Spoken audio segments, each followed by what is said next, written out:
Okay, so when dealing with shin splints, there are a lot of structures that often get involved, but you can boil it down to two major structures that can be affected when it comes to these areas. Now, to be clear, shin splints, they're not necessarily your shin bone actually creating splinters, but a lot of unnecessary stress that actually gets placed on different aspects of, in fact, your shin. Now, when it comes to your shin, it's actually composed of your lower leg. Your shin, this right here, this is called your tibia, and then the bone out here on the side is called your fibula. And I like to divide the shin up into two major parts. We have the shin here, and if it's on the belly button side or the middle side, we call it the medial shin. And so you'll feel this border. You can actually see the border that I'm forming with my fingers. On the front end of the shin, you have this like super bony ridge right here. This is what we call the lateral side. And so the two major muscles that are often get addressed or affected with shin splints are going to be what we call the posterior tibialis, and we also incorporate the tibialis anterior. So we have the front, and then we have the back, or we have the middle aspect, the medial side, and then the lateral side of the shin.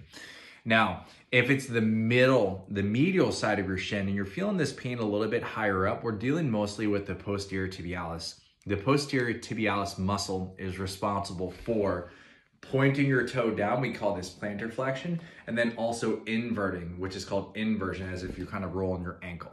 This is often resulting in the fact that if your foot turns out too much and your arch is collapsing, this posterior tibialis actually has to work a little bit harder to make sure that the arch of your foot gets maintained.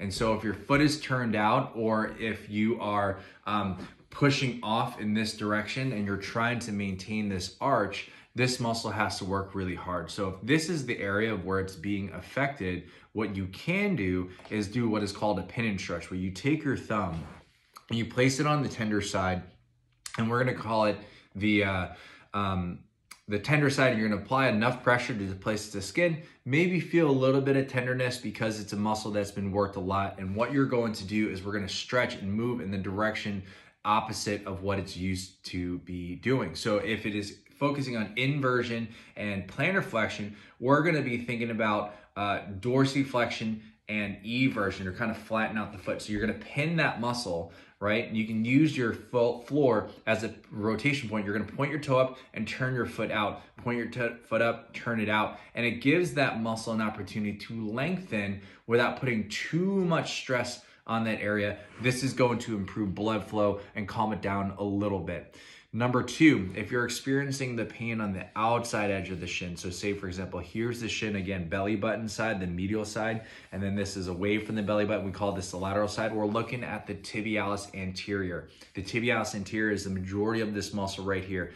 It is responsible for the following. It's responsible for dorsiflexion and then also inversion as well. So this muscle will often get irritated for a couple different reasons. Number one, if you're having a very aggressive toe pull up, to make sure that you're striking with your heel to make sure that you don't land on your toes. Number two is if your foot is turned out to the side and you collapse in the ankle, we go in that inversion, which actually puts a stretch on that tibialis anterior. A way that you can actually calm that muscle down is going to be the following. Again, you find that tender spot and you are going into the position that actually does the exact opposite of the motion. So we know that the tibialis anterior dorsiflex and inverts. So what that means is we're gonna plantar flex and evert. So we're gonna go point down and out. Same deal as before. You take it, you apply enough pressure to displace the skin and feel that tension. Whether it be one or the other, you're looking at 10 to 15 pulses per side, and that way it kind of gives the area a little bit more blood flow. It shouldn't stress it too much.